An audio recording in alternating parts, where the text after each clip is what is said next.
Nous bénissons donc le Seigneur pour sa grâce. Veuillez nous excuser pour les problèmes des réseaux. Chers parents, frères et sœurs, nous sommes heureux d'être avec vous donc pour partager la pensée de Dieu, vu l'actualité, les débats actuels, l'intensité des débats à toutes les classes de la société. Nous comprenons que l'homme est en train de chercher à résoudre d'une façon ou d'une autre ce qui revient de droit à Dieu. Il y a une grande crise identitaire et cette crise identitaire est devenue un problème fondamental pour la vie sur la terre. La crise identitaire nous amène d'ailleurs à identifier genre, sexe, nationalité et autres. Donc c'est la plupart de ces problèmes-là que nous avons. Je crois que Dieu nous fera grâce dans sa fidélité. Dieu nous fera grâce donc par la révélation de sa parole, de nous amener vers sa pensée, sa voie et ce qu'il désire pour nous. Aujourd'hui, je crois par la grâce de Dieu que je vais vous parler donc du mystère des 7 femmes. Donc le mystère des 7 femmes qui... Donc, nous revenons donc sur notre vidéo. J'étais en train d'expliquer donc le mystère donc des 7 femmes qui se saisissent de l'homme. Ne perdez pas de vue ce que nous sommes en train de dire, parce que le test de base que nous avons, c'est donc le test d'Ésaïe 4, les versets 1 au verset 2. Et pour terminer d'ailleurs notre séquence, nous aurons beaucoup besoin de Apocalypse 5, verset 12. Sinon, dans l'évolution de notre message, vous aurez à revoir donc Genèse 1 se présenter de façon visible, de façon palpable. Nous allons prier et bénir le Seigneur pour commencer donc ce temps, ce message. Nous bénissons déjà nos frères, nos sœurs qui sont connectés, qui sont en ligne avec nous. Yaya Moné, que Dieu te bénisse. Roger Nadienga, que Dieu te bénisse. Nous bénissons donc le Seigneur pour la vie du prophète Achille Guinenen depuis la Côte d'Ivoire et puis les autres hommes de Dieu qui sont avec nous. Seigneur, nous voulons te rendre toute la gloire. Nous voulons bénir parce que tu es Dieu. Nous savons que tu as l'autorité spirituelle suprême. Tu règnes dans les cieux et sur la terre, tu accomplis tes œuvres. Viens par ta parole, par ta puissance et accomplis tes œuvres. Bénis ce temps au nom de Jésus. Amen. Que Dieu te bénisse, Michel. Et puis la France, que Dieu te fasse grâce.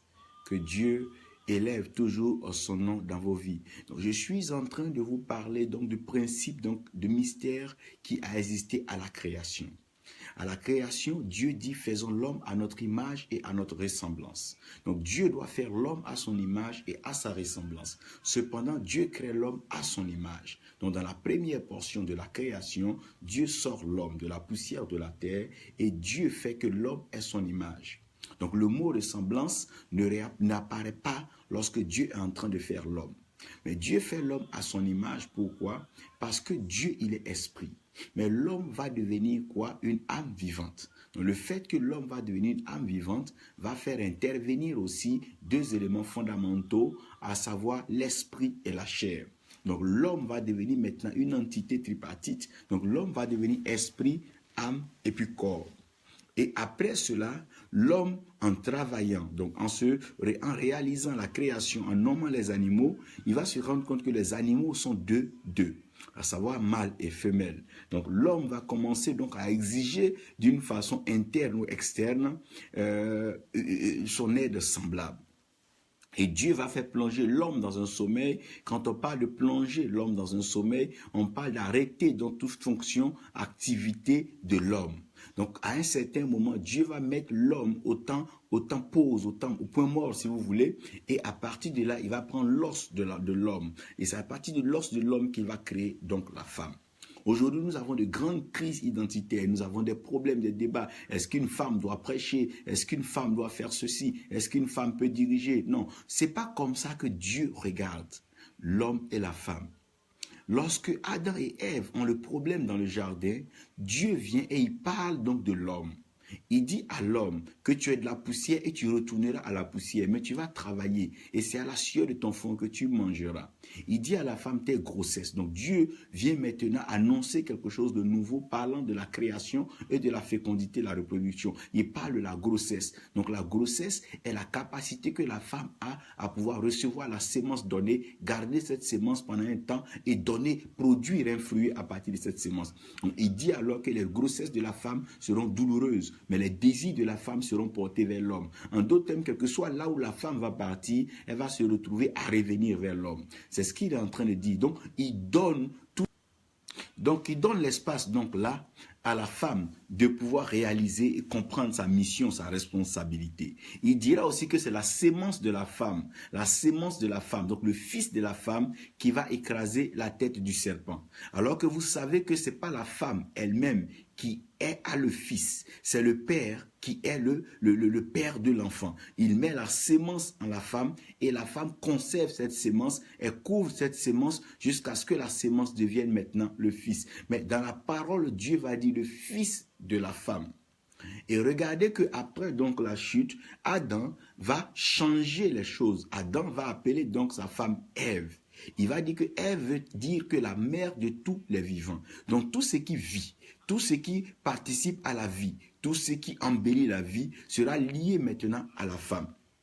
Même quand Jésus va parler de Jean, il va dire de tous ceux qui sont nés d'une femme, il n'y a pas un plus grand que Jean-Baptiste. Il ne mentionnera pas homme, mais il parlera de la femme. Donc, je veux tout de suite rentrer dans le mystère de la femme et que Dieu nous aide à comprendre. Lorsque Dieu parle de la femme, Dieu ne parle pas d'un être faible, Dieu ne parle pas d'un être identifié par rapport à son sexe, non. Dieu ne parle pas d'un être un peu réduit par les considérations de la société ou les approches de la société, non. Dieu parle tout simplement du système créé, donc son image et sa ressemblance, qui a la capacité de garder une information et reproduire cette information au moment donné. C'est comme un homme qui a besoin d'un héritier, il veut un enfant. S'il reste sur lui, qu'il prend sa photo, il aura son image. C'est vrai qu'il va regarder la photo lui ressemble. Mais s'il veut avoir un être vivant qui lui ressemble, qui vit, qui a les fonctions, qui a les facultés et qui arrive à réfléchir comme lui, il se doit alors de placer sa sémence en la femme. Donc la femme devient maintenant le récipiendaire de la sémence. Donc quand on parle de sémence, on parle de la parole. Donc l'identité de la femme, c'est celle qui peut recevoir la sémence. Donc la femme peut recevoir la sémence et elle peut transmettre cette sémence en fruit. C'est pour ça dans la création, Dieu a fait le ciel et la terre. Donc le ciel joue le rôle du père et la terre joue le rôle de la mère. Si le ciel veut voir un arbre fruitier, le ciel plante la sémence de l'arbre donc dans la terre. Et la terre fait ressortir ce arbre-là avec les feuilles, avec les fleurs et le fruit. Donc la femme devient maintenant le mystère fondamental de la reproduction, le mystère de la continuité de l'humanité. En d'autres termes, s'il n'y a plus de femme, l'humanité ne peut plus continuer. Parce que Dieu a donné la sémence à l'homme, mais Dieu a donné la capacité à la femme de recevoir la semence et de pouvoir couvrir cette sémence afin que le fruit escompté, donc recherché, puisse paraître. Donc, le mystère de la femme, vous allez comprendre que la femme a en elle la capacité de la sacrificature. Quand on parle de la sacrificature, on parle d'un geste ou une action qui vise à faire couler le sang, à vue de racheter quelque chose. Vous allez voir que la femme, à chaque nouvelle lune ou à chaque mois, en fonction de son cycle que nous appelons bien le cycle menstruel, donc la femme va pouvoir perdre du sang sans être blessée, donc sans l'action d'un homme. C'est-à-dire pas de façon artificielle, mais de façon naturelle, de façon originale. De façon principe Dieu, la femme n'a pas besoin d'être blessée comme un homme pour couler le sang, mais la femme coule le sang directement en elle-même. Et vous allez comprendre le mystère de la femme, c'est que sur tout être humain, Dieu a mis 12 trous. Mais vous allez comprendre qu'au niveau de la femme, les 12 trous sont fonctionnels. Mais l'homme, vous allez voir que les trous des deux seins ne sont pas opérationnels parce que le sein ne sort pas avec le lait. Donc le sein de l'homme ne produit pas le lait. Donc quand Dieu prend le peuple depuis Égypte, qu'il les fait traverser la mer Rouge, Dieu est en train de les envoyer donc à Canaan. Donc quand il parle de Canaan, il parle d'une terre qui coule donc le lait et le miel. Donc quand on parle de lait et de miel, c'est deux entités qui se retrouvent en la femme. Lorsque l'homme marie la femme, il va donc à sa lune de miel et lorsque la femme fait un enfant, c'est avec le lait que l'enfant est allaité. Donc le mystère, c'est que la femme est la ressemblance donc de la divinité en sens de réception de sémence. Souvent, les gens se plaignent. Pourquoi quand nous prions Dieu, directement, Dieu ne te répond pas du ciel, mais il envoie ta réponse dans la terre et c'est la terre qui te donne cela. Si tu dis, Seigneur, je veux être riche, mais Dieu va mettre l'or dans la terre, il va mettre le pétrole dans la terre, il va mettre les plantes dans la terre. C'est avec ces choses que tu vas t'enrichir. Mais tu ne verras pas la plante au ciel, tu ne verras pas l'or au ciel, tu ne verras pas le diamant dans le ciel, tu ne verras pas l'argent, les billets de banque dans le ciel. Non, c'est pas comme ça que Dieu travaille. Dieu a donné donc à la capacité à la femme de pouvoir recevoir la sémence et de pouvoir reproduire la sémence. Donc, quand on parle de femme, c'est l'espèce, donc c'est l'être créé par Dieu qui est capable de recevoir la semence et de pouvoir lui donner vie. Sinon, l'homme a la sémence et l'homme peut déposer la sémence. Mais si l'homme dépose la sémence, qu'il n'y a personne pour recevoir la sémence va finir par mourir parce que la sémence ne pourra pas donc se reproduire. Donc, quand Jésus parle de la parabole du semeur, Jésus parle alors d'un semeur qui est sorti s'aimer. Le problème n'était pas que le semeur ne s'aimait pas ou que le semeur n'avait pas de graines, mais c'est que la sémence ne tombait pas alors en bonne terre. Donc le mystère de la femme devient maintenant l'accomplissement donc de la volonté de Dieu en l'homme.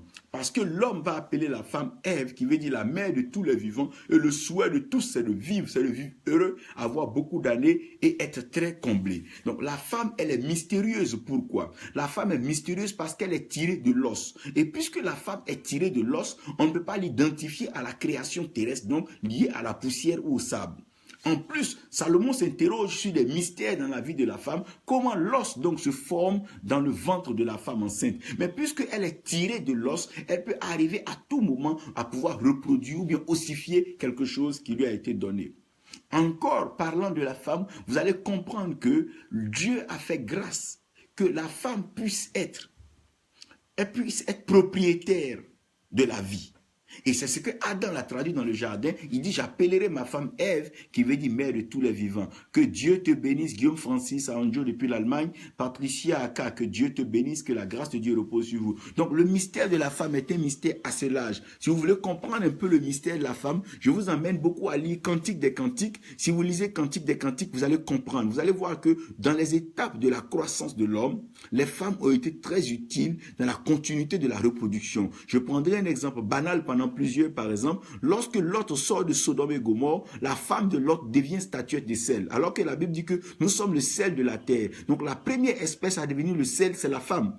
Donc la femme peut à un certain moment manifester pleinement ce que Dieu veut. Un homme n'est pas devenu statuette de sel, mais c'est une femme qui est devenue statuette de sel. Pourquoi? Parce que la femme peut recevoir la sémence et reproduire la sémence selon son espèce. En d'autres termes, si tu déposes aujourd'hui en une femme la prospérité, la femme peut te reproduire la prospérité. Si un homme donne aujourd'hui un fonds de commerce à sa femme, la femme peut devenir très prospère demain parce que la femme a la capacité de pouvoir reproduire ces choses. Donc, je suis en train de parler du mystère de la femme. Jocelyne Kariki, que Dieu te bénisse du fait que tu suives ce message. Donc, le mystère de la femme est que la femme a la capacité de recevoir la sémence, je veux répéter cela, et reproduire la sémence. Alors que l'homme peut donner la sémence, mais l'homme ne peut pas reproduire la sémence. L'homme peut donner la sémence, l'homme ne peut pas reproduire la sémence. C'est pour ça le danger de ces alliances de même genre et de même sexe ne produira rien, parce qu'il faut que la sémence soit déposée et que la sémence soit aussi couverte pour pouvoir produire. C'est en cela que Dieu va dire dans sa pensée que l'homme quittera son père et sa mère pour aller s'attacher à sa femme. Donc dans la pensée de Dieu, Dieu veut que l'homme quitte son père et que l'homme quitte sa mère pour aller s'attacher donc à sa femme. Donc le principe de quitter la paternité et la maternité, c'est un peu comme quitter donc le ciel et quitter la terre. Donc lorsque Christ revient, Christ ne sera plus au ciel, Christ ne sera plus sur la terre, mais il sera entre le ciel et la terre. Donc il ne sera ni avec le ciel, il ne sera ni avec la terre, mais il sera élevé dans les airs. C'est alors que l'épouse, donc la femme, va monter donc par élévation pour rejoindre donc son époux. C'est alors qu'on va célébrer ce qu'on appelle la noce de l'agneau. C'est vrai qu'aujourd'hui un débat important est en train de savoir Jérusalem et tout, mais n'oubliez pas, la Bible dit que la Jérusalem dont Dieu parle vient d'en haut. Donc c'est une Jérusalem d'élévation, une Jérusalem de valeur, une Jérusalem de conception, une Jérusalem de paix, une Jérusalem d'intégration, une Jérusalem de partage, une Jérusalem d'amour, une Jérusalem de grâce, une Jérusalem glorieuse. Donc Dieu est en train de parler de quelque chose qui n'est pas forcément lié à la terre et qui n'est pas forcément lié au ciel, mais qui se trouve suspendu entre le ciel et la terre. C'est un peu comme le salut. Le salut ne tient pas compte de l'esprit, le salut ne tient pas compte de la chair, le salut tient compte de l'âme. L'âme n'est ni esprit, l'âme n'est ni chair, mais l'âme est comme un pont. L'âme se trouve au milieu entre l'esprit et la chair. Donc vous allez comprendre que le même processus, c'est ce que Jésus revient pour accomplir quand il reviendra pour nous sauver, pour nous prendre. Il ne restera pas au ciel, il ne sera pas sur la terre. Donc si tu penses qu'il va venir te trouver dans ton église, ton temple que tu es en train de faire, je veux que tu commences à mieux réfléchir. C'est pas comme ça que Dieu présente les choses. Donc il sera dans les lieux élevés et nous allons le trouver là-bas, comme Paul le dit d'ailleurs dans Éphésiens. Donc vous allez comprendre que la femme est mystérieuse et la femme a la capacité de pouvoir monter. La femme a la capacité de pouvoir s'élever. La femme a la capacité de pouvoir produire une armée parce qu'une femme peut faire sortir de son ventre un président. C'est-à-dire un homme peut être un manœuvre au champ, mais peut-être est dormi avec une femme et la femme peut sortir un fruit et ce fruit sera demain président, leader, diplomate et tout, parce qu'à partir du ventre de la femme, le ventre de la femme devient maintenant l'instrument de la transformation, alors le processus alors de la sélection. C'est en cela que Dieu dit à Jérémie, quand tu étais dans le ventre de ta mère, quand tu es dans le processus donc de ta création, de ta mise donc en forme, je t'avais déjà repéré, je t'avais connu, je t'avais établi prophète pour les nations. Donc depuis le ventre de la mère de Jérémie, pas dans les entrailles de son père, mais dans le ventre de sa mère, Dieu l'avait repéré et Dieu l'avait vu, Dieu l'avait établi prophète pour les nations. Donc c'est ce mystère-là qui est lié à la femme. Tout ce qui doit être transformé, tout ce qui doit produire, tout ce qui doit grandir, tout ce qui doit se multiplier, tout ce qui doit s'identifier à la sémence doit passer par la femme. Nous rendons gloire à Dieu pour ces femmes qui s'élèvent dans les nations. Nous bénissons Dieu pour le mouvement Femmes Debout. Nous bénissons Dieu pour les femmes Agora, pour ces femmes qui sont en train de faire avancer l'évangile. Parce que la femme a un dynamisme, la femme reçoit un potentiel que Dieu lui a donné. Il n'est pas facile de pouvoir transporter une grossesse sur 9 mois, voir à chaque étape les difficultés de la croissance de l'enfant avec les maux, les souffrances. Gloire soit rendue à Dieu, que Dieu bénisse la femme, que Dieu révèle sa grâce dans la vie de ces femmes. Merci Seigneur parce que tu nous as donné des mères, tu nous as donné des sœurs, tu nous as donné des épouses. Oh Dieu, fais grâce encore afin que nous comprenions donc la grâce, la faveur que tu as accordée à la femme. Donc quand on parle de l'église, on parle de la femme, parce que c'est la femme qui peut donner le fruit. Et quand on parlera même du Saint-Esprit, vous allez comprendre après avec moi que le Saint-Esprit apporte des fruits. Parce que Jésus vient, il dépose la sémence qui est la parole. Mais celui qui permet à cette parole de pouvoir produire en nous, c'est le Saint-Esprit. Donc le Saint-Esprit devient maintenant comme le ventre de la femme qui reçoit la sémence du Père et qui permet à cette sémence de pouvoir donc croître et donner donc l'homme. Donc le Seigneur, quand il nous a sauvés, il a mis sa parole en nous. Quand le Seigneur dit que tu seras grand, la grandeur revient maintenant comme une sémence dans les entrailles du Saint-Esprit. Donc le Saint-Esprit qui est en toi maintenant te commence à te façonner, ta façon de penser, ta façon de raisonner, ta façon de concevoir, ta façon de changer avec les autres, ta façon de marcher. Et à partir de certains moments, donc le Saint-Esprit qui a reçu cette parole, donc cette sémence, te révèle devant les gens comme étant donc l'image et la représentation de la grandeur. Cependant, je veux que vous voyez avec moi un peu les 4 identités de la femme. La crise identitaire, c'est qu'aujourd'hui, tout le monde veut être de telle nationalité parce qu'on a un problème d'identité. On n'arrive pas à savoir qui nous sommes. Le problème à l'origine, quand Satan posait la question à Ève, c'était pour voir si elle savait qui elle était. Parce que le Satan dit, tu seras comme Dieu. Donc, il y a un problème identitaire, il y a une crise identitaire. Et nous devons comprendre cela en fonction des 4 phases que nous avons, qui seront donc les 4 phases de la croissance de l'Église aussi. Regardez un peu, si vous suivez avec moi, les 4 identités de la femme. Je sais que toute femme est appelée à être mère et bien sûr à être mariée. Mais j'aimerais d'abord donc que vous preniez avec moi, si vous suivez, la première étape, donc la fillette. La fillette, c'est la petite fille qui est innocente, qui fait des choses, mais elle ne sait pas pourquoi elle fait. Et vous allez comprendre qu'aujourd'hui, la sorcellerie est transmise aux petites filles dès le bas âge. Regardez ce qui va se passer. À un certain moment, Jean-Baptiste, donc amené pour annoncer la venue du Seigneur, va se retrouver dans le palais d'Hérode. Et dans le palais d'Hérode, pour avoir donc abusé donc de sa parole, il va se retrouver en prison. On ne trouvait pas un moyen pour pouvoir décapiter Jean. À un certain moment, on allait le libérer. Mais il y a une fillette, donc la fillette d'Hérodias. La fillette d'Hérodias va venir, elle va sortir des pas de danse. Je ne rentrerai pas en ce moment dans la révélation, l'interprétation donc des danses. Je ne veux pas rentrer dans ça, mais comprenez-moi simplement que c'est une fillette qui va danser. Donc la danse de la fillette maintenant va envoûter le roi. Et le roi va dire, mais tiens, avec une telle danse, qu'est-ce que tu veux que je te donne? Tout ce que tu me demandes, je vais te donner. Donc ça veut dire que la danse de la fillette maintenant commence à envoûter. Vous allez comprendre aujourd'hui que c'est dommage que beaucoup de pères, à cause de certaines fillettes de 4, 5 ans, des petites filles, sont prêts à braver, c'est-à-dire ils sont prêts à braver leurs femmes, sont prêts à braver même leur mère à cause des fillettes. Et à cause des fillettes, la tête de Jean-Baptiste a été coupée. Mais la fillette, elle est innocente. La fillette, elle ne sait pas ce qu'elle fait. Mais à cause d'une fillette, la tête de Jean-Baptiste a été coupée. Combien de foyers, combien de vies, combien de ministères, combien de prospérités ont été détruites à cause des fillettes. Aujourd'hui, c'est la pédophilie. Les petites filles de 2, 3, 4, 5 ans, des personnes sans vergogne, s'amusent et s'adonnent à ces activités. Faites attention, la danse de la fillette coupe la tête de Jean-Baptiste. La tête de Jean était au prix des danses de la fillette. Mais sachez aussi que cet exemple est juste un exemple, mais parmi les fillettes, il y a certaines qui viennent tout simplement pour apporter la joie, la paix dans la vie des couples. Après l'étape de fillette, nous passons à l'étape de fille. Là, on parle maintenant de jeunes filles. Elles commencent à grandir, elles commencent à comprendre les choses, elles peuvent orienter. Elle peut être déjà une solution à des problèmes dans le foyer, elle peut être une solution aux problèmes dans le couple, elle peut être une solution pour des problèmes dans l'église.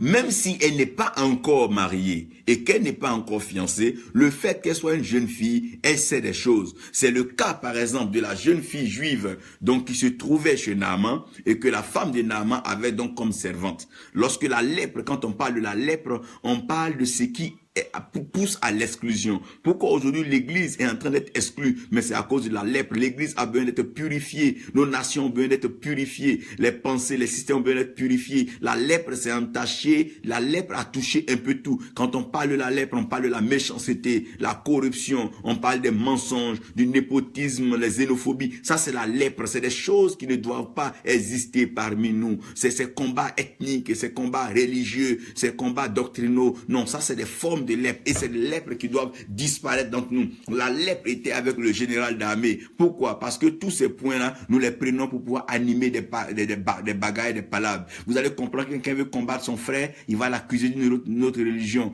il va l'accuser d'un autre système de pensée. Et cela n'est pas bon, c'est pas bien pour le royaume. Nous sommes tous au fils du royaume. Parce que Dieu est avec nous et Dieu veut nous amener à réaliser sa grâce et sa faveur. Comprenez avec moi que cette jeune fille était donc chez Naaman. Naaman était un général d'armée. Et Naaman était quelqu'un qui a combattu de bons combats. Cependant, il avait la lèpre. La lèpre fait aujourd'hui que nous ne sommes pas acceptés. Nos nationalités ne sont même pas acceptées. Nos systèmes ne sont pas acceptés. Nos diplômes ne sont pas acceptés. Pourquoi? Parce que nous n'avons pas compris que toute chose doit passer par la vérité, une intégrité, une certaine justice. Aussi longtemps que nous allons nous plaire et nous complaire dans ces pratiques et ces fabrications, nous ne serons pas approuvés aux yeux de Dieu. C'est cette jeune fille alors qui va dire à sa patronne, si papa, si ton mari savait qu'il y avait un prophète en Israël, c'est cette jeune fille qui va orienter donc Naaman vers le lieu donc de sa visitation, le lieu de sa guérison. Encore là-bas, quand Naaman va arriver, le prophète va le ramener se laver 7 fois dans le Jourdain.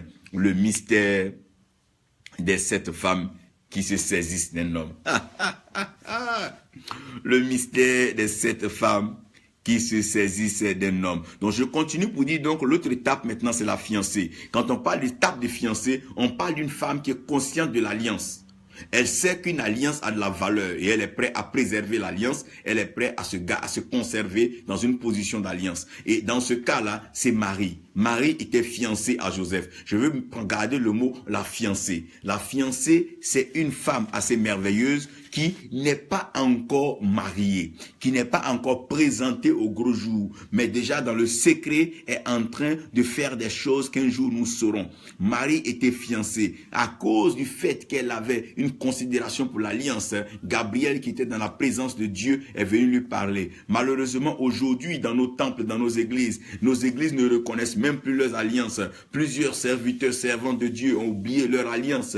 Des chantres, des sacrificateurs ont oublié leur alliance. alliance. Ils ne se souviennent plus de Dieu. Ce que Dieu leur avait dit quand ils avaient commencé le ministère. Aujourd'hui, se jette à tout vent. Celui-ci qui avait commencé hier avec un tel ministère se retrouve en train de suivre celle-ci pour pouvoir avoir un gain. Il y a un problème, il y a une crise d'identité. Et si personne n'est responsable pour revenir considérer son alliance, il n'aura pas de grande production, il n'aura pas de grands résultats. Parce que c'est cette fiancée-là, Marie, c'est elle qui a amené donc le Messie sur la terre par la grâce de Dieu. Je vous ai dit que si nous sommes intègres, que nous restons dans notre alliance, Dieu va nous élever. Tu n'as pas besoin d'aller danser dans une alliance de diable. Tu n'as pas besoin d'aller faire la danse du sorcier avec un politicien, non. Tu n'as pas besoin d'aller poser des actes sataniques, ça et là. La Bible est déjà pleine. Garde ton alliance, garde ta fidélité avec Dieu. Saisis-toi de Jésus-Christ. Laisse le Saint-Esprit te conduire, car Dieu sait où il t'amène. Le Dieu qui t'a appelé depuis les ténèbres, c'est qui va t'envoyer à sa merveilleuse lumière au temps de Jésus-Christ. Laisse Dieu te conduire. N'empêche pas la nuit de durer, mais seulement laisse le jour arriver. N'empêche pas la nuit de durer. Ne raccourcis pas ta souffrance. Ne raccourcis pas ton désert. Le désert, on le traverse. Cette jeune fiancée, cette fiancée a fait la différence. Voilà que l'ange est venu lui parler. Même si tu es avec quelqu'un, sois fidèle dans cette marche-là, jusqu'à ce que Dieu t'élève. Donc ça, c'était donc la troisième étape, la troisième identité donc de la femme. Maintenant, la quatrième, donc pour terminer, c'est la femme en elle-même. Donc nous sommes parlé de fillette à fille, de fille à fiancée, de fiancée à femme. Donc la femme, c'est celle-là qui a d'abord elle-même sa culture, qui a elle son alliance, qui est identifiée à un peuple.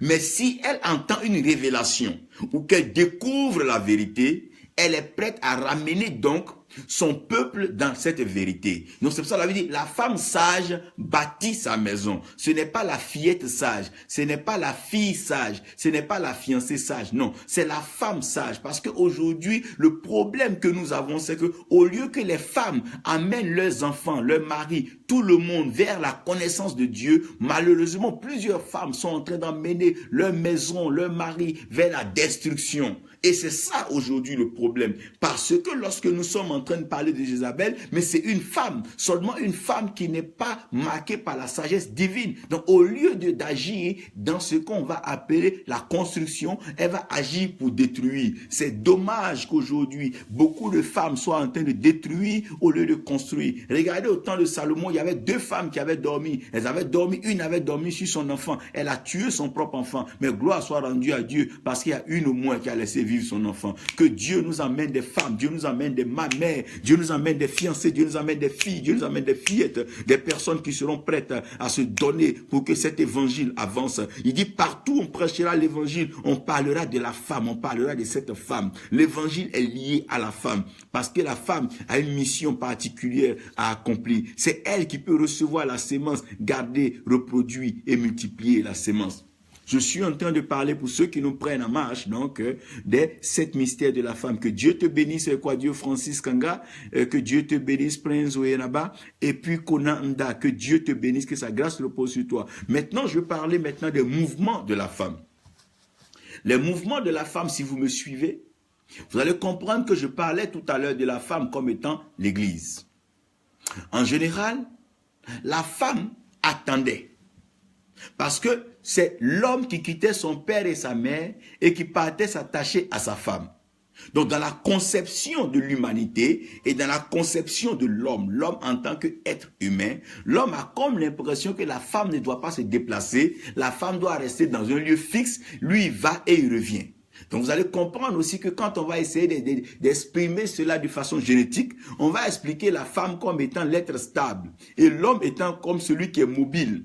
Mais si vous voyez un peu dans la jungle, que vous regardez l'image du lion, puisque Christ est le lion de la tribu de Juda, vous allez voir que c'est le lion qui est beaucoup plus stable et c'est la lionne qui est active. C'est elle qui est active dans la chasse et c'est elle qui est active à nourrir les lionceaux, à les former, à les entraîner, à les préparer à la guerre, à la chasse. Parce que Dieu a donné la grâce spéciale à la femme de pouvoir être mobile, active. Lorsque la femme décide d'être active, le foyer est béni. Lorsque les femmes sont actives dans une église, l'église est bénie. Lorsque les femmes ont la révélation, l'homme ne peut plus se perdre. Lorsqu'une femme accepte, oh mon Dieu, de se disposer à la gloire de Dieu, c'est sa maison qui est bénie. La Bible dit la femme sage, oh, elle bâtit sa maison. Nous demandons à Dieu de nous amener des mères dans des nations qui vont bâtir nos nations, des mères qui auront le fardeau de nos nations, des femmes qui vont s'approcher des hommes, les aider à bâtir, mais pas des femmes qui vont encourager les hommes à piller, à détruire, à voler et à tuer. Non, non, non, non. Faites attention, faites attention. Les mouvements de la femme. Les mouvements de la femme sont toujours en fonction de l'eau. Si vous lisez la Bible, vous allez voir que partout où un homme de Dieu a rencontré une femme, il y avait forcément de l'eau. Et vous allez comprendre aussi que la femme est l'être qui est le plus habitué au feu. C'est pour ça, dans une maison, le foyer, quand on parle du foyer même, on parle de la cuisine, c'est laissé à la femme. Donc, dans la cuisine, la femme utilise deux éléments fondamentaux qui sont l'eau et le feu. La femme peut souffler le feu, comme la femme peut souffler l'eau. La femme peut souffler le chaud, comme le froid. La femme peut amener la joie dans la maison, comme elle peut amener la tristesse dans la maison. La femme peut amener la vie dans la maison, comme la femme peut amener la mort dans la maison. Parce que la femme a la capacité de pouvoir reproduire. C'est pour ça que vous allez comprendre un peu avec moi que Dieu est en train de prendre des femmes. Dieu est en train de bénir des femmes. Dieu est en train de faire grâce. À cause de quoi? Certaines femmes à qui Dieu donne la grâce. Vous voyez qu'il y a des femmes qui font des enfants, mais les enfants sont de mort-nés. Mais aussi il y a des femmes qui font des enfants et ces enfants sont nés vivants. Faites attention, c'est la femme qui travaille avec l'eau et le feu. Dans la cuisine, la femme a l'eau, la femme a le feu. Et la femme a la capacité de pouvoir agir dans le sang sans forcément avoir un couteau. Quand Moïse repartait pour la mission, regardez bien, c'est sa femme Séphora. C'est Séphora qui a coupé le prépuce donc de l'enfant. Mon Dieu, Dieu a donné cette grâce à la femme de pouvoir perdre le sang sans être blessée. Ça, c'est la grâce de la sacrificature. Je suis en train de vous parler donc des mouvements de la femme. Lorsqu'on parle des mouvements de la femme, on parle des temps dans la vie de Dieu. Regardez bien, lorsque Élie était resté quelque part, donc où le désert, donc le torrent de Kérit avait séché, Dieu a envoyé Élie vers une vierge. Dieu a envoyé, vers une veuve. Lorsque Dieu parle, Dieu dit il est le mari de la veuve. Quand on parle de la veuve, on parle de la femme. Mais une femme qui avait une alliance dont l'alliance a été enlevée. Dieu est en train de regarder aujourd'hui les églises et les mouvements, les courants, les différents mouvements de la femme. C'est les différents mouvements de l'église dans le temps. Depuis Israël, depuis Jérusalem, elle s'est déplacée vers Antioche. Depuis Antioche, elle s'est rapprochée de l'Europe, Rome, en passant par ces pays. Vous allez voir les mouvements, les différents mouvements de la femme, c'est les mouvements de l'église. Vous allez comprendre qu'une église à un certain moment est enceinte. C'est la période de la fécondité. C'est la période où l'église commence à attirer des personnes. L'église fait rentrer beaucoup de personnes. Tu es là, tu vois le temple est rempli. Après cela, l'église donc arrive au stade de la maternité. C'est en ce moment que les vraies filles, les vrais fils vont se distinguer. Ceux qui ne font pas partie de la maison vont partir. À un certain moment, l'église va rentrer dans la vieillesse. Quand l'église rentre dans la vieillesse, maintenant, le Saint-Esprit sera plus accepté. On va revenir maintenant aux règles. On va revenir maintenant aux activités. On va commencer à faire des complots dans la vieillesse.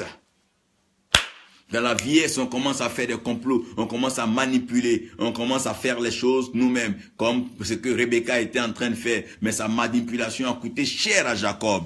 Vous n'avez pas besoin de manipuler. Il y a des mouvements de la femme. Les grands mouvements de la femme et les mouvements de guerre, comme Déborah s'est prêtée volontaire pour accompagner Barak à la guerre, et la victoire leur a été donnée. Les grands mouvements de la femme, c'est des moments où les femmes, comme Esther, sont rentrées dans le lieu et parlaient au roi pour la délivrance du peuple. Je parle des grands mouvements de la femme, où Myriam, à la sortie d'Égypte, a commencé à chanter un cantique avec une voix prophétique. Je parle là des mouvements de la femme. Les mouvements de la femme, depuis la connaissance, l'enseignement, l'instruction, depuis l'école de dimanche, la femme est autorisée à tous les niveaux. La femme peut faire toutes choses dans la maison de Dieu. Même si elle restera soumise, la femme est autorisée. Il n'y a pas de problème, il n'y a pas de complexe de genre et de sexe. Non, la femme a été créée par Dieu. Elle est créée à l'image et à la ressemblance de Dieu. Il n'est pas question de la réduire à quoi que ce soit. Maintenant, regardez bien. Regardez bien, regardez bien. Dieu dit l'homme quittera son père et sa mère pour s'attacher à sa femme. Donc, dans le principe que je suis en train de vous expliquer, c'est l'homme qui partait vers la femme. Mais notre lecture, la Bible dit, c'est cette femme mystérieuse oh mon Dieu, vont se saisir d'un homme. Je vais aller un peu. Le mystère de cette femme. Donc les 7 femmes mystérieuses, elles vont se saisir d'un homme. Frère, aujourd'hui c'est l'homme qui doit aller vers la femme, mais pas la femme qui doit aller vers l'homme. Regardez ce qui se passe. Donc ces 7 femmes dont je suis en train de vous parler, c'est 7 églises.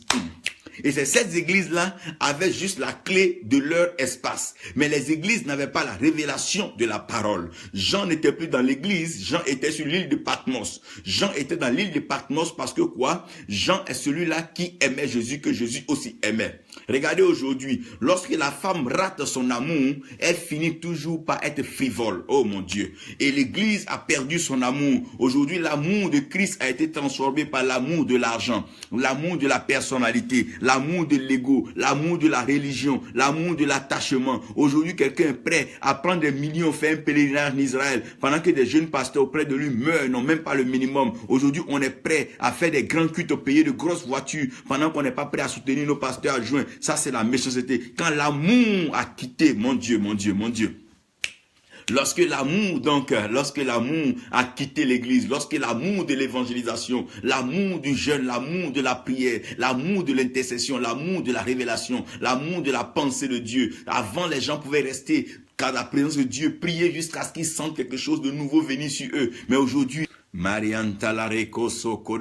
donc l'exemple vous avez vu là-bas, la femme au puits de la Samarie qui allait gagner toute la Samarie à Christ. Mais aujourd'hui, malheureusement, l'amour a quitté les foyers, l'amour a quitté l'église, l'amour a quitté le monde, l'amour a quitté nos systèmes, l'amour a quitté les pensées, l'amour a quitté les cœurs. Voilà pourquoi le Seigneur dit, je viens, donc je suis à la porte du cœur et je frappe. Ce n'est plus nous qui amenons nos cœurs vers le Seigneur, c'est le Seigneur qui revient nos cœurs, vers nos cœurs. Jean était sur l'île de Patmos pendant qu'il savourait des temps pleins de révélations, des temps de prédication, des temps d'enseignement. Avec Christ, l'église était endormie, en train de célébrer ses rites, ses rituels continuels, ses danses sans fin, ses louanges multipliées. Aujourd'hui, l'église n'a pas un cantique nouveau. Si un chanteur chante un nouveau chant, toute l'église va commencer à chanter cela. Comme si Dieu ne peut plus inspirer les chants, les groupes musicaux et les chorales. Il n'y a plus de composition musicale. Ça ne fait que répéter les choses. Pourquoi? Parce que l'amour de Dieu a disparu. Les hommes viennent chanter dimanche, les femmes viennent chanter dimanche sans avoir l'amour, la pensée de Dieu qui veut l'adorer. Ils cherchent à attendre simplement la paye qu'on va leur donner après cela. Non, non, non, non, il n'est pas question. C'était l'homme qui allait vers la femme. Jean va recevoir donc l'instruction de Dieu au travers de Christ pour dire, envoie donc ces 7 lettres. Envoie ces 7 lettres aux anges des 7 églises.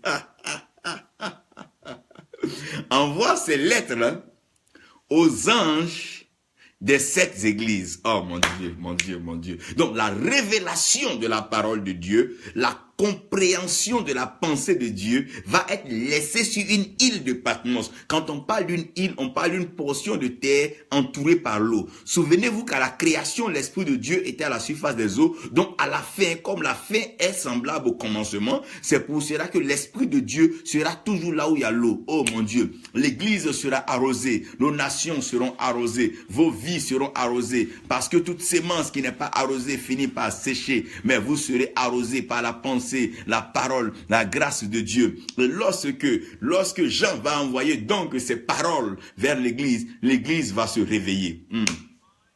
Et l'église va revenir vers son amour. Donc au lieu d'attendre maintenant que l'homme vienne vers la femme, c'est la femme qui va commencer à aller vers l'homme. C'est pas l'église qui doit attendre que les gens viennent vers eux, mais c'est l'église qui doit entrer dans le monde pour aller s'aimer la parole. C'est celui qui a connu la vérité qui doit aller la propager. C'est les femmes qui ont vu la résurrection qui sont parties annoncer. Ce n'est plus aujourd'hui comme ça. Chacun fait une grosse affiche, il attend que les gens viennent vers lui. Non, on n'a pas besoin d'un culte de personnalité. On a besoin d'aller vers le monde. Les hommes s'égarent dans les campements, dans les villages, dans les hameaux, dans les villes, dans les métropoles. Les hommes sont en train de mourir dans l'ignorance. Des leaders meurent jour et nuit de cancer. Les gens meurent dans toutes les classes de la société. Alors que Adam a appelé la femme Ève, qui veut dire la mère de tous les vivants. Et la femme, c'est l'image de l'église. L'église avec le Saint-Esprit. Regardez-moi bien. Si l'église attend que le monde vienne vers l'église, le monde ne connaîtra jamais Christ. Mais c'est plutôt l'église qui doit aller vers le monde. C'est en cela que la femme au puits de la Samarie, elle n'a n'a pas attendu que les Samaritains viennent la trouver au puits, mais elle est partie dans la Samarie, elle a commencé à propager la bonne nouvelle.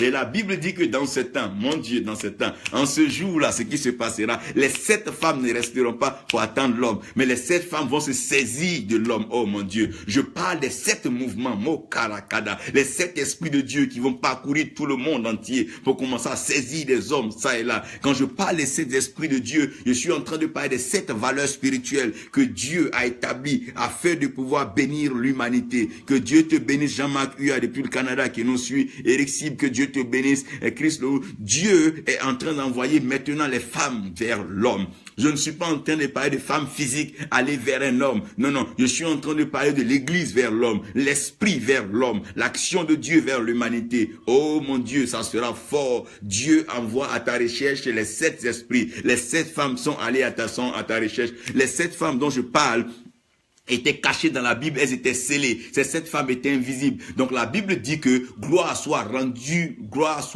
à l'agneau qui a été immolé. Parce que lorsque l'agneau a été immolé, lui seul a été trouvé digne de pouvoir ouvrir le livre. Oh, d'abord, ah mon Dieu, d'en déceler les sceaux. Et le livre était scellé 7 fois. Il a décelé les sceaux et il a ouvert le livre. Quand il a ouvert le livre, alors ce qui était caché dans le livre, ce qui était caché dans la sémence, la parole de Dieu est une sémence. Je vous ai dit, la sémence, c'est comme quand un homme met le sperme en une femme. C'est la femme qui garde maintenant ce sperme et ça se manifeste, Après, ça sort un enfant. Qu'est-ce qui s'est passé? Les 7 sceaux qui étaient cachés dans la Bible, c'est ces 7 sceaux qui vont se manifester. Vous allez voir que c'est des choses que d'ailleurs toute femme aime. La première des choses, c'est la puissance. Lorsque l'agneau a été immolé, que le livre s'est ouvert, la puissance a été manifestée. Gloire soit rendue à Dieu pour sa puissance qui se manifeste au travers de vous, tous qui êtes au son de ma voix. La puissance va investir l'église à nouveau. La puissance va venir sur les hommes. Au temps de Samson, la puissance y était. La puissance va revenir sur les hommes. Les hommes vont connaître une puissance pas possible. Laissez les gens fabriquer des armes nucléaires. Laissez les gens, mais la puissance que Dieu va te donner, ils vont venir vers toi avec des armes. Ces armes n'auront pas d'effet. Il dit, toute arme forgée contre toi n'aura pas d'effet. Pourquoi? Tu seras tellement puissant pour tes ennemis. Tu vas les écraser. Tu iras dans le village. Leur sorcellerie, leur magie ne pourra rien te faire. Dieu te rend puissant, my God.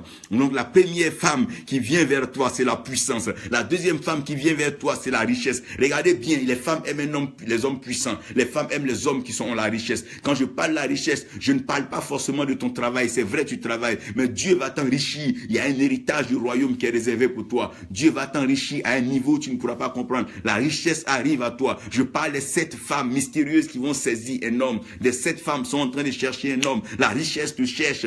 La richesse te trouvera. Après cela, la 3e femme qui sort, donc, c'est la sagesse. La sagesse divine est en train de se promener dans les rues. La sagesse va t'habiter. Tu parleras à des autorités, ils changeront leurs pensées. Tu parleras à des hommes de guerre et ils deviendront des enfants de paix. Tu parleras à des nations détruites. Elles seront rebâties par la sagesse. Par la sagesse, les nations sont bâties. Par la sagesse, des rois sont établis. Par la sagesse, des royaumes subsistent. Dieu est en train d'envoyer la sagesse divine, la connaissance poussée, la révélation infuse de sa parole par la révélation du Saint-Esprit. Dieu est en train de propager la sagesse divine arrive vers toi. La grâce de Dieu est en train de se manifester. Aïe, aïe, aïe, aïe, aïe. La 4e femme qui te cherche maintenant, c'est la force. Oh, tu seras fort. Ça veut dire que le faible dise, je suis fort. La force arrive à toi. La force du Saint-Esprit arrive à toi. Tu seras fortifié. La maladie n'aura plus de pouvoir. La faiblesse n'aura plus de pouvoir en toi. Celui qui a une faiblesse sexuelle, une faiblesse à tous les niveaux, reçoit la force pour pouvoir avancer. La force te récupère aujourd'hui. Tu seras fort et tu vas triompher dans les batailles. Après la force, la 5e femme qui te cherche, c'est l'honneur. L'honneur arrive à toi. Toi qui avais été déshonoré, qui avait été banalisé, chassé, expulsé de la société, que la famille n'avait pas considéré, tu seras honoré. Tu seras honoré, respecté comme chef. On t'établira, on t'approuvera. Les personnes reviendront vers toi. Tu seras honoré. L'honneur te cherche, l'honneur te cherche, l'honneur te cherche, l'honneur te cherche, l'honneur te cherche. Regarde ce qui va se passer. Les hommes vont ça et là chercher les marabouts, les futurs sorciers pour avoir la célébrité. Mais toi, c'est pas la célébrité que tu auras. La gloire te cherche. Oui, la 6e femme, c'est la femme de la gloire. C'est le jour là que Dieu a créé l'homme, parce que Dieu a créé l'homme pour sa gloire. Dans la 6e femme qui te cherche, c'est la gloire. La gloire viendra sur toi. On ne te verra pas avec de grands biens, mais la gloire de Dieu va te revêtir. Tu seras, oh mon Dieu, la gloire est en train de remplir nos temples et nos églises maintenant. La 7e femme, la 7e femme, la 7e femme qui vient vers toi, c'est la louange. La louange va se manifester dans ta vie. Tu vas te réveiller matin avec des cantiques. Tu vas passer la journée en train de chanter. La nuit, tu chanteras. Dieu est en train de se glorifier. Frère, voilà les 7 femmes mystérieuses qui se saisiront d'un homme. Et ce soir, tu es au son de ma voix. Ces 7 femmes te cherchent. Elles vont te saisir et elles vont se manifester dans ta vie. Tu ne manqueras plus de puissance ni de richesse. La sagesse sera toujours avec toi. La force, l'honneur, la gloire et la louange. Que Dieu vous bénisse, que sa grâce repose sur vous. Père, tu as l'autorité spirituelle suprême. Tu règnes dans le ciel et sur la terre. Tu as accompli tes œuvres. Envoie ces 7 femmes, envoie tes 7 esprits dans le monde entier à la recherche des hommes pour pouvoir les bâtir, les établir dans ta grâce. Merci Père, au nom de Jésus. Amen.